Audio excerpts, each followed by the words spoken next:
새벽 기도로 나오신 모든 성도님들을 주님 이름으로 환영합니다. 함께 샘물의 기도로 기도하도록 하겠습니다. 내가 주는 물을 마시는 자는 영원히 목마르지 아니하리니 내가 주는 물은 그 속에서 영생하도록 솟아나는 샘물이 되리라. 요한복음 4장 14절 말씀. 아멘. 마음과 샘물의 기도를 하나님께 드립니다. 먼저 우리 믿음을 고백합니다. 큰 음성으로 이르되 죽임을 당하신 어린 양은 능력과 부와 지혜와 힘과 존귀와 영광과 찬송을 받으시기에 합당하도다 하더라. 아멘. 우리의 구원이 되시는 하나님, 주님만이 우리의 생명이며 힘과 능력이시고 우리의 찬양과 경배를 받으실 분임을 고백합니다. 예배와 교회를 위해 기도합니다. 땅의 모든 끝이 여호와를 기억하고 돌아오며 모든 나라의 모든 족속이 주의 앞에 예배하리니. 아멘. 우리의 예배를 받으시는 하나님, 샘물의 예배가 오직 하나님께 영광 돌리는 온전한 예배가 되게 하시고 샘물의 가족과 이웃이 함께 주를 예배하게 하소서. 임직받는 직분자들이 성령 충만하며 충성스러운 일꾼이 되게 하옵소서. 신앙훈련과 목장을 위해 기도합니다. 너는 진리의 말씀을 옳게 분별하며 부끄러울 것이 없는 일꾼으로 인정된 자로 자신을 하나님 앞에 드리기를 힘쓰라. 아멘. 우리를 진리로 인도하시는 하나님, 샘물의 성도들이 주의 말씀을 배우고 순종하기에 힘쓰게 하시고 날마다 예수님을 닮아가는 주님의 제자들이 되게 하소서. 샘물의 목장이 예수 행복, 예수 사랑으로 사람을 남기는 목장이 되게 하옵소서. 다음 세대와 성도를 위해 기도합니다. 이 백성은 내가 나를 위하여 지었나니 나를 찬송하게 하려 함이니라. 아멘. 우리를 지으신 창조주 하나님, 샘물의 다음 세대들이 하나님을 경외하는 믿음의 세대가 되게 하시고 진학과 취업과 결혼의 길을 열어주시며 이 시대를 섬기는 일꾼이 되게 하소서. 몸과 마음이 연약한 성도들을 치유하시고 성도들의 필요를 넉넉히 채워 주옵소서. 선교와 나라를 위해 기도합니다. 땅의 모든 끝이여 내게로 돌이켜 구원을 받으라.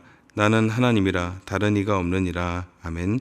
구원의 하나님, 샘물의 불신 가족과 이웃이 주께로 돌아오게 하시고 샘물의 선교사들을 통해 열방이 주께로 돌이키게 하옵소서.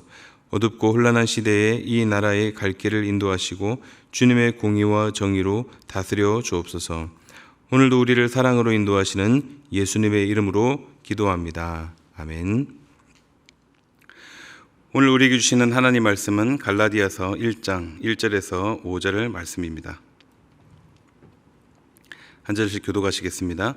사람들에게서 난 것도 아니요 사람으로 말미암은 것도 아니요 오직 예수 그리스도와 그를 죽은 자 가운데서 살리신 하나님 아버지로 말미암아 사도된 바울은 함께 있는 모든 형제와 더불어 갈라디아 여러 교회들에게 우리 하나님 아버지와 주 예수 그리스도로부터 은혜와 평강이 있기를 원하노라. 그리스도께서 하나님 곧 우리 아버지의 뜻을 따라 이 악한 세대에서 우리를 건지시려고 우리 죄를 대속하기 위하여 자기 몸을 주셨으니 영광이 그에게 세세토록 있을지어다. 아멘.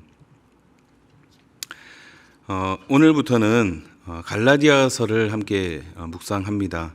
갈라디아서는 바울이 1차 전도 여행 때 세운 갈라디아 교회에 보낸 편지인데 바울은 그 교회 내 어떤 사람들에 의해서 바울이 사도가 아니라는 사도직에 대한 그런 의심과 또 그가 전한 복음에 대한 의심을 받았습니다. 그래서 바울은 이 편지를 보냄으로써 그런 의심에 대해 해명하고 자기를 공격하는 사람들에게 반박을 하고자 했습니다.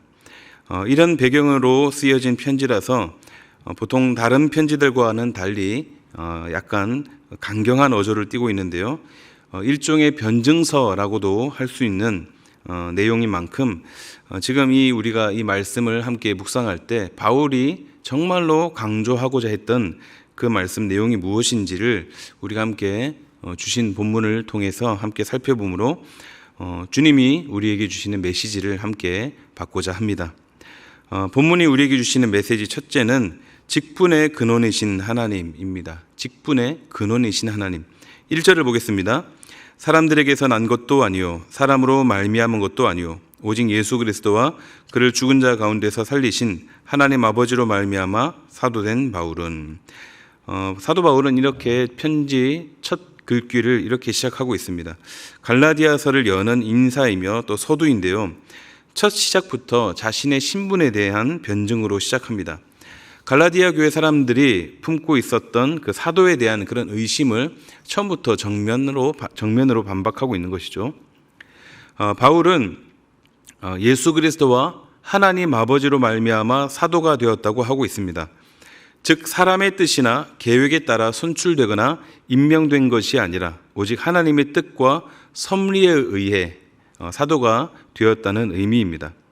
정말 그렇죠. 바울은 다메섹에서 예수님을 만났고 그분의 부르심을 따라 사도가 되었습니다. 그리고 그 이후로 평생을 주를 위해 헌신하며 살았던 사람입니다. 자신의 의지와 상관없이 하나님의 강권적인 역사하심으로 사도가 되었던 것이죠. 그래서 지금 바울은 이 사실을 강조하고 있는 것입니다. 모든 직분이 다 그렇다라는 것이죠. 바울의 사도직뿐만 아니라 주의 일을 감당하는 모든 직분자들이 다 하나님의 뜻과 계획 그리고 섭리 안에 세우신다는 이 사실을 우리가 늘 기억해야 할 것입니다. 겉으로 보기에는 사람의 선출에 의해 결정되지만 또 그런 절차들이 필요하지만 그러나 직분자를 추천하고 또 투표하고 또 임명하는 그런 모든 과정 속에는 하나님의 뜻과 섭리가 작용한다는 것입니다. 예수님의 12제자 중 가룟 유다를 대신하여 제비뽑기를 통해 제자가 된 마띠아의 경우도 그렇고 또 초대교회 때 7 집사를 선출하는 그 과정 또한 그러했다라는 것입니다. 직분자란 사람의 선택과 또 추천으로 의해 세워지는 것처럼 보이지만 결국 이 모든 것들이 다 하나님의 은혜 안에 있고 그분의 섭리와 그분의 뜻 안에 있다라는 것입니다. 우리 교회에서는 이번 달 말 28일에 41분의 또 장로 권사 임직식을 앞두고 있습니다. 그래서 이분들도 하나님 뜻 안에 하나님의 섭리 안에 세워지시는 귀한 직분자들입니다. 우리 교회를 위해 귀하게 잘 섬기실 수 있도록 기도 많이 해주시기 바랍니다. 또한 목자도 그렇습니다. 목자도 하나님의 뜻과 하나님의 섭리가 아니고서는 결코 세워질 수 없는 그런 귀한 자리입니다. 참새가 땅에 떨어지는 것조차도 하나님의 뜻이라고 했듯이 정말 이 귀한 사람을 섬기는 귀한 목자 이 직분도 정말 하나님의 뜻 아니고서는 세워질 수 없다라는 것을 우리가 늘 기억하면서 그러므로 직분자들은 하나님께서 귀하게 세워주신 자리임을 기억하며 더욱 주의 일에 힘써야 될 것이고 또 직분자를 세우는 데 일조하신 성도님들은 내 손으로 세운 것이 아닌 하나님의 뜻임을 꼭 기억하면서 직분자들을 위해 기도하는 우리 성숙한 우리가 되어야 할 것입니다.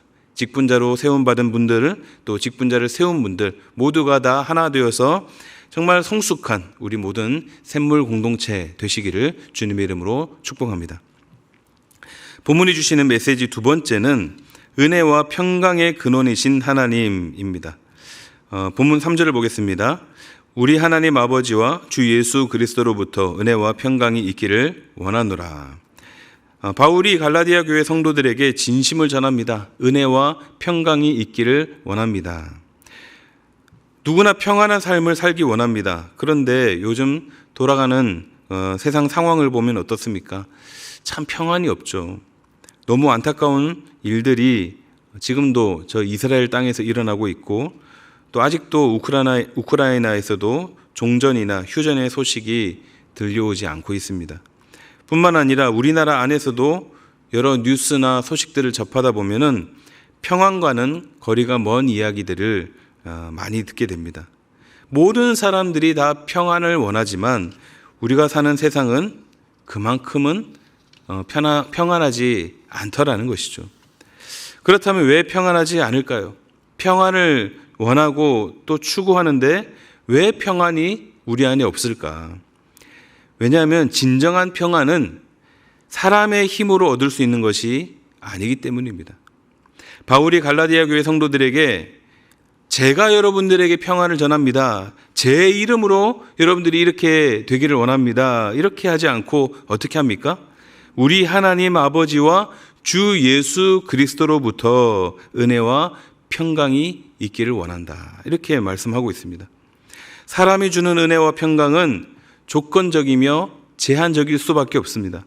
아무리 좋은 마음으로 다른 사람에게 은혜를 베풀었더라도 그 사람이 그걸 몰라주면 결국 사람의 그 마음에 섭섭함이 찾아오기도 하고 또 어떤 형식으로 모양으로 대가를 요구하기도 합니다. 사람은 그러하다는 거죠. 그리고 그 은혜라는 것도 일정 수준을 넘어설 수 없는 제한적인 은혜라는 것입니다. 인간이 가진 능력 이상의 어떤 더 큰 은혜를 베풀 수 없는 것이죠. 평강도 마찬가지입니다. 평강을 주는 사람보다 더 강한 어떤 적이나 어떤 위기를 만나면 언제라도 이것이 깨질 수밖에 없는 것입니다. 그러나 하나님이 베푸시는 은혜와 평강은 그렇지 않습니다. 하나님이 베푸시는 은혜는 언제나 무조건적이며 무제한입니다. 그리고 그분이 주시는 평안 역시 그 어떤 적 앞에서도 무너지지 않는 강력하고 또 영원한 것이다 라는 것입니다. 그래서 다윗이 이렇게 고백합니다. 시편 27편 1절에 보면 여호와는 나의 빛이요 나의 구원이시니 내가 누구를 두려워하리요. 여호와는 내 생명의 능력이시니 내가 누구를 무서워하리요. 또 3절입니다. 군대가 나를 대적하여 진칠지라도 내 마음이 두렵지 아니하며 전쟁이 일어나 나를 치려할지라도 나는 여전히 태어나리로다. 아멘. 사랑하는 성도 여러분, 간절히 바라기는 은혜와 평강의 근원이 되시는 우리 하나님만 의지하시기를 바랍니다. 유한한 사람이나 그 어떤 다른 것들을 의지하는 것이 아닌 오직 하나님만을 의지함으로 참된 은혜와 또 참된 평안을 누리시는 저와 여러분이 되시기를 주님의 이름으로 축원합니다. 오늘 본문이 우리에게 주시는 메시지 마지막입니다. 마지막 세 번째는 복음의 근원이신 하나님입니다. 본문 4절 말씀 보겠습니다. 그리스도께서 하나님 곧 우리 아버지의 뜻을 따라 이 악한 세대에서 우리를 건지시려고 우리 죄를 대속하기 위하여 자기 몸을 주셨으니. 바울은 정말 바른 복음을 전하기 위해 애썼고 지금도 갈라디아 교회 성도들에게 복음이 무엇인지를 가르치고 있습니다. 바울이 전하고 있는 복음이 무엇입니까? 그리스도께서 우리 죄를 대속하기 위해 자기 몸을 주신 것이라고 합니다. 사람들은 평안을 얻기 위해서 많은 것들을 해봅니다. 재산을 많이 모아보기도 하고 또 높은 지위를 얻어보기도 하고 또 유명해져 보기도 하고 또 건강을 유지하기 위해 애쓰고 또 선행을 하는 등의 그런 어떤 특별한 노력들을 많이 합니다. 얼마 전에 교역자들과 이야기하던 중에 이제 홍콩 배우 주윤발 이분에 대한 이야기를 잠시 했었는데요. 이분이 평생 모은 돈을 기부했다는 이야기를 들었습니다. 이분이 얼마를 기부를 했냐면 자그마치 8,100억 원을 기부했다고 합니다. 어떻게 이렇게 큰 돈을 기부할 수 있느냐라고 기자가 묻자 그분이 이렇게 이야기를 했다고 합니다. 어차피 그 돈들은 제가 잠시 가지고 있었을 뿐입니다 라고 대답을 했다고 합니다. 홍콩 사람 99%가 존경하고 또 좋아한다고 하던데 참 대단한 사람이 아닐 수 없습니다. 우리 주변에 보면은 이렇게 간혹 가다가 특별한 분들이 보이기도 하죠. 그리고 실제로 또 많은 사람들이 또 이런 행실, 선한 행실을 통해 구원을 추구합니다. 선한 행실을 통해서 자신의 어떤 구원을 이루려고 합니다. 찾아보니까 이분이 불교더라고요. 선행을 많이 함으로 그렇게 또 공덕을 쌓고자 함이 아닐까 또 추측을 해봅니다. 그러나 우리는 알죠. 참 구원이 어디서 오는가? 참된 구원을 얻고자 한다면 무엇을 해야 하는가? 우리에게 진정한 기쁜 소식인 복음, 그 복음의 근원이 무엇인가? 바로 오늘 본문 말씀처럼 바울이 소개하고 가르치는 것처럼 바로 우리 예수 그리스도, 그분이 우리 죄를 위해 자기 몸을 주신 것, 이것이 바로 우리에게 진정한 필요한 복음이다라는 것입니다. 이것이야말로 이 악한 세대에서 우리를 건지시는 진정한 복음이 된다라고 바울 사도가 가르쳐주고 있는 것입니다. 여기서 악한 세대란 무엇일까요? 하나님을 대적하여 말할 수 없이 악한 그 여러 일들을 끊임없이 행하는 이 세상의 패역한 상태를 말합니다. 결국 하나님의 심판을 받아 망할 수밖에 없는 이곳에 대한, 이 세상에 대한 말이죠. 그러므로 우리는 세상이 말하는 구원, 또 세상이 추구하는 그 모든 것들에 우리의 눈과 귀를 돌리지 말고 오직 주의 복음만을 듣고 믿어야 함을 다시 마음에 새길 수 있기를 바랍니다. 오늘날 사람들은 너무나도 풍요롭고 또 살기 좋아서 세상에 이런 세상에 살다 보니 복음의 필요성을 못 느끼고 이곳에서 영원히 살 것처럼 이야기를 합니다. 그러나 오늘날이야말로 복음이 가장 필요한 시대가 아닐까 합니다. 참된 복음을 가리고 사람들을 미혹시키는 가짜 복음이 판을 치고 있는 이 시대 속에서 오직 진정한 복음의 근원이신 우리 하나님만을 바라봐야 될 것이고, 바울의 소원대로 참된 복음을 전하는 그러한 성도, 또 주께서 원하시는 복음적 삶을 살아내는 성도, 또 주께서 주신 이 복음으로 인한 은혜와 평강을 누리는 그런 성도로 우리가 살아야 할 것입니다.